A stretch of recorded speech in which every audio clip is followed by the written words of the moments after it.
Welcome, all you beautiful light beings, to morning meditation.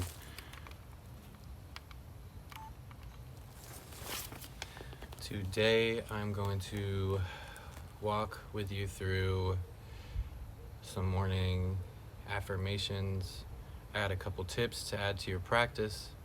We're going to go into doing a body scan, breathing techniques, mantra, a reading, and then a farewell until next time.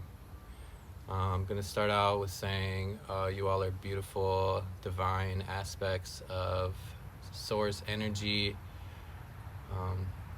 Welcome to your day. Hopefully this finds you well. Today's focus will be forgiveness of self, forgiveness of past self, small self, and all other beings and all other things that may be bothering you, of all species. Forgiveness of your cat, your dog, forgiveness of everything. Just want to start by saying you can follow me. I am forgiveness. I am worthy of compassion. I am healthy, happy, and abundant. I am here now. Some things to add to your practice for today. Ancient or Ayurvedic tradition, tongue scraping. Tongue scraping, what does it do? Not only does it help your breath and your general oral hygiene, it reduces ama. And ama in Ayurvedic tradition is considered like poison or toxin, and you're removing it from your body by scraping your tongue. So go out and buy a tongue scraper. You can get them in all different places. Another thing to add to your daily practice is stay off of your phone or electronics for 1 to 2 hours in the morning and 1 to 2 hours before you go to sleep. As you may know, the blue light messes with your circadian rhythm if you are on your phone too close to when you're trying to sleep. And in the morning, what it does is it messes with your dopamine response, and it sets the precedent during the day for you to be hooked on electronics. So monitor your use and make sure it is farther away from your wake and sleep cycles. Make a short gratitude list when you wake up. You can either make it mentally or write 1 to 5 things down that you're grateful to. There are studies out there that show that people who are more grateful and express gratitude are typically happier. And another thing to add is grounding. Make sure you get outside and get barefoot. Even in the winter, make sure you at least get outside. Sometimes it's too cold. I still try to ground in the winter because that's when I need it most. Up here, up north, when it is super cold, super uncomfortable, and I don't want to go outside, go ahead and allow yourself to go outside and get into nature, breathe in that good ass prana, and flourish. So we are going to start now with our meditation. We are going to start with a body scan. Take a few deep breaths. Make sure you're in a comfortable position, lotus position, seated, lying down. You can sit in a chair, whatever is comfortable for you. Make sure that you are practicing good posture, shoulders back, relaxed down, semi-straight spine. Make sure you're relaxing your shoulders. You can do some neck rolls right now to roll out your neck. And we are going to start at the crown. Imagine your crown chakra opening and receiving a white cleansing light. And the top of your head relaxing. You can go ahead and close your eyes or leave them open. Use imagery. Gently guide your thoughts away. Focus on the practice. The sides of your head are relaxing, your temples, your forehead, your brow, the back of your head, all sides of your neck are relaxing. Imagine this soothing light is relaxing all of these parts as it goes into the crown of your head. Your third eye, your ajna chakra is being cleansed, relaxing, opening. Your eyes, relax them. Allow your gaze to fade away. Your nose, your cheeks, inside of your head, your mouth, your jaw. Go ahead and stretch your jaw a little bit and relax it. Your chest, your shoulders, your biceps, your triceps, your upper back, your middle back, your throat chakra, your solar plexus chakra. Relax and release. Your abs, your sacral chakra, your creativity is starting to flow in. Orange abundant light. Your hips, your thighs, your glutes, your pelvic floor. Go ahead and relax. Your thighs, your knees, your calves, your ankles, your heel, balls of your feet, your toes. Release. Sit with it for a moment. Start channeling your thoughts away and sitting with yourself in stillness and quietness. Deep breath in. Deep breath out.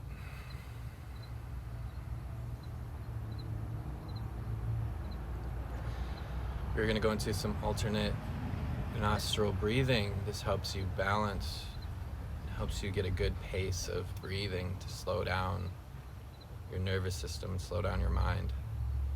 We're going to start with pointer finger, middle finger on your third eye. We're going to close the right nostril with our right thumb, and you will be using your ring finger after this, but leave your left nostril open. We're going to go ahead and inhale through the left.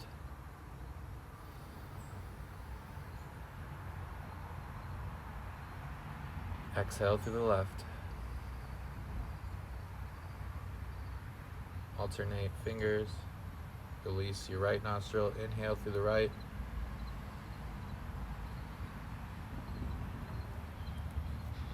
Exhale through the right. Remember to relax your arm and your shoulders and your head while doing this. Inhale left.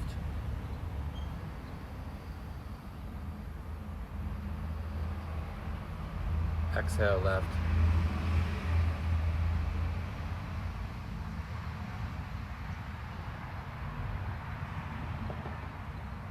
Inhale right.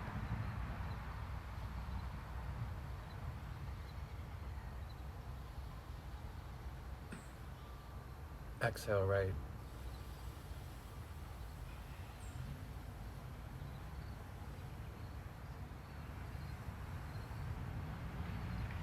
Inhale left.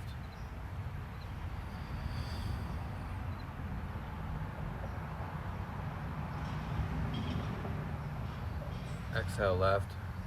Give your third eye a little massage here.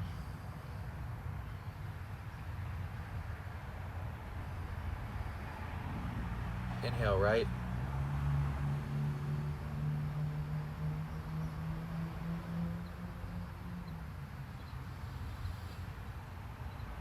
Exhale right.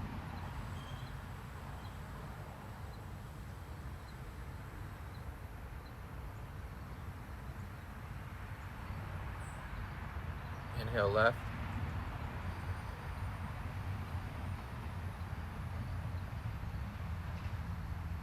Exhale left.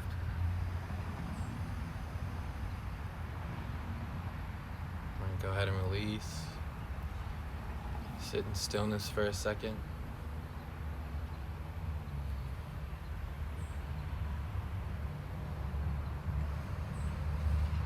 Imagine the Kundalini It's traveling up through the base of your spine and out the top of your crown, balancing all of your muscles, all of your chakras, all of your energy central, channeling all your chi into your core. Let's go into the mudra of receiving. Since today is forgiveness, you're receiving forgiveness, compassion, all the love, all the embrace the earth has for you. Feel the earth below you, grounding you and embracing you, or any of the structures. Feel the air supporting you. Feel the water and the ether inside of your veins.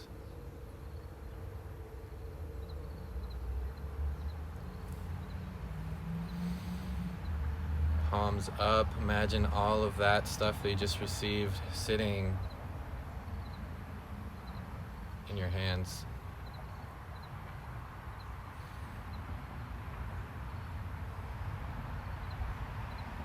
Creating a white light around your whole body. Sit here with all of this forgiveness and all of this love, and we're going to start some square breathing.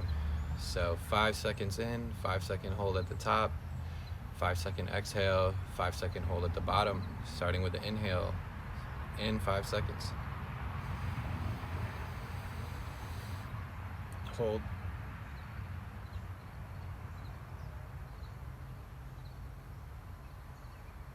Out.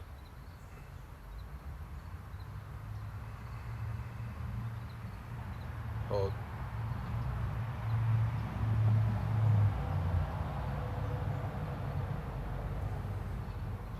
In.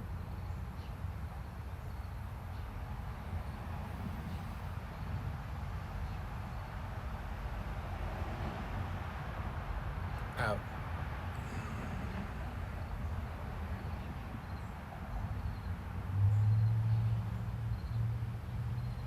In.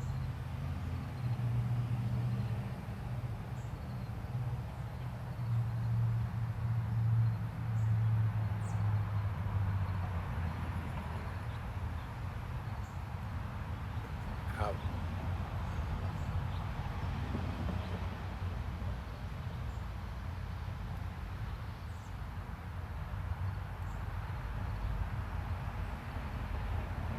In.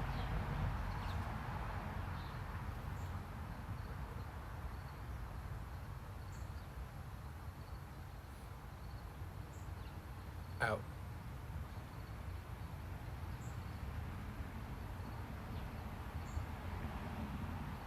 Do some breathing at your own pace.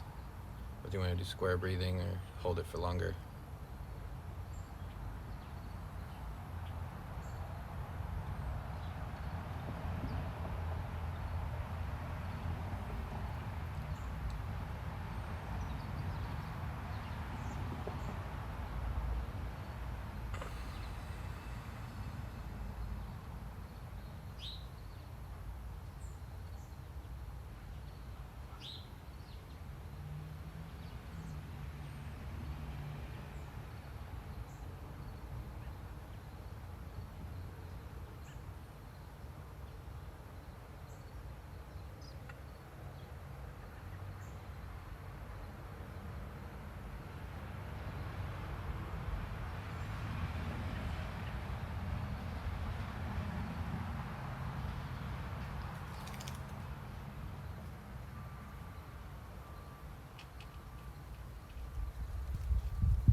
Go ahead and relax. We're going to move into the mantra of today. And the mantra of today is, I call in energy only of the highest truth and compassion. You can say it with me now. I call in energy only of the highest truth and compassion. I call in energy only of the highest truth and compassion. It's okay if the mantra turns into truth and compassion. I call in the highest truth of compassion. Or just, I am truth and compassion. I am truth and compassion. Whatever it turns into that allows you to get into that flow state, go ahead and let it alter into that, even if it's just truth, compassion, truth, compassion. So we're going to start with the mantra now. Go ahead and say it out loud, under your breath, or in your head. And either right now or after this practice, go ahead and write that mantra down. Carry it with you throughout the day. If you're running into situations where you need a reminder, go ahead and tap into it. So I call in energy only of the highest truth and compassion. I call in energy only of the highest truth and compassion. I call in energy only of highest truth and compassion. I call in energy only of the highest truth and compassion.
I call in the highest energy of truth and compassion. I call in the highest energy of truth and compassion. Go ahead and sit in stillness and let them release the mantra. Or you can wiggle your fingers, your toes, start stretching a little bit. Slowly open your eyes. I'm going to read a little bit from the Book of Truth by Paul Selig. We are on page 82. We will answer this question, and for one reason: the system that you hold in form and vibration must be altered to align, agree, and acquiesce. Now, when we say altered, we do not mean wrongfully. We speak of restoration. The being that you are is always in union at a higher octave. But the dismantling of the small self's needs to perpetuate itself as separate is what is being restored and realigned, so that it no longer holds itself as other from its source. Now, how did this happen, you may ask? How did mankind come so far from the truth of her being? We would like to answer this very simply, although it could be a book in itself. When mankind decided she was separate from her source, and we will use the word decided intentionally, she claimed a structure in her field that aligned her to a lower octave, one in separation from what was always so. If you can imagine a permeable membrane that believes itself to be permanent and impermeable, you will have your understanding here. But as the source cannot be separate from its creation, even the illusion of separation may be announced as untrue. Now, as we have taught you, when something is true, it is always true, and the claims you make now with our assistance are to operate with you throughout time. Paul is asking, when we do this work now, are we working through all time, this lifetime that we know ourselves in, or all time?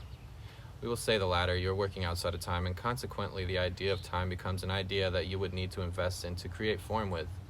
If you can imagine that the claim, I am here, a timeless claim, because the divine self is always present. The octave that she sings that note at may be broadcast through all manifestations that the small self may have known and claimed throughout time. So the realization of what you are as you stand before us today in form is actually in broadcast through all time, because the claim is always true. Now, when we teach you, we actually support you in acclimating to the vibration, but we require your permission at a certain level to support the life you live in, moving into this agreement. The life you live means how you see, what you know, how you invest, what you decide. The you that aligns as the true self does not require permission. She is activated in the claim, I am here in truth. But the small self that we are attending to now, who is about to see her world move up a whole level to a higher awareness, must be prepared for the transformations that seek to be known. Why, he asks. We will tell you once and for all, we cannot and will not override free will, and if you are tempted to hoard your fears because you are frightened of being without them, they will be your fears no matter what we claim on your behalf. As we claim, you are here, you are here, you are here, we announce to the entire field, you hold the truth of your being, and the echo of our claim does reform you. But if you key into the lock of your history and seek to hide behind its door, you will find a dark corner and shield yourself from the light that is yours in truth. We would recommend, before we continue this text, that you take a few moments and consider the implications here. What we are telling you is that the life you live must transform to be in agreement to your truth. And unless you are willing to go to the new continent, the higher field, behold, I make all things new, you will cling to the old. If you can imagine clinging to a phone pole in the midst of a hurricane that seeks to carry you to a much higher place, you will find yourself sad and confused at what you have claimed when the storm you see carries everything with it but you. We recommend that you let go and be lifted by truth, and by the wind of truth that will caress and lift more than it will sear and compel. We will claim these words for you if you like, but we will reassure you that if you consider the claim you make to undergo this journey, you will not be meeting it alone. The claim we make now, as you decide your path and your purview, is as follows. You can say this with me. In my knowing, I align to my truth, and I lift my hands to be taken, so that I may be lifted to the higher octave that is present now. By my agreement, and as I allow myself to be lifted, I give my consent to support my world as it undergoes change. And as I accept this, I have faith in my being that the truth of who and what I am will keep me steady. And knowing of my worth as a divine being, in spite of all appearances, all claims, all fears that may be lifted, to be witnessed as they are transformed. In my agreement, I say my name. I know who I am in truth. I know what I am in truth. I know how I serve in truth. I am here, I am here, I am here. And as I say this, the song of my being claims me as the one who has said yes to the journey she says yes to in truth.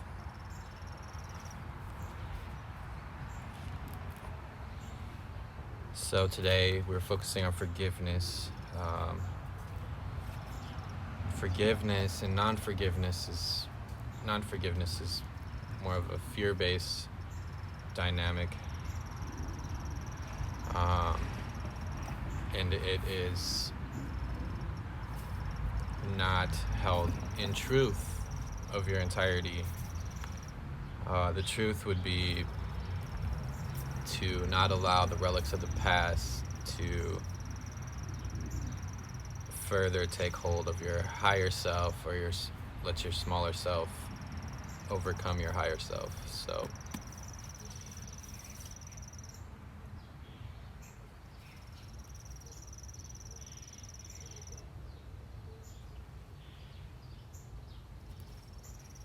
and this will assist in healing. I believe the analogy of holding onto a telephone pole, it's like holding onto old past relics of fear, ideas of who you were, or things that other people have done, things that you have done, that's holding on to something that you don't have to carry with you now. As you ascend into healing, as you ascend into your entirety and your complete power and sovereignty, as you make these changes and enhance your DNA, as you change your thoughts and change your reality.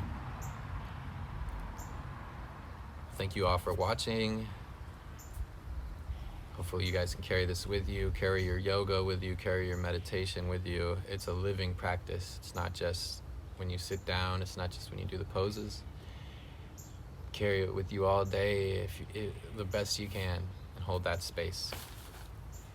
This is Akashic Skies, health, happiness, and abundance, peace and love.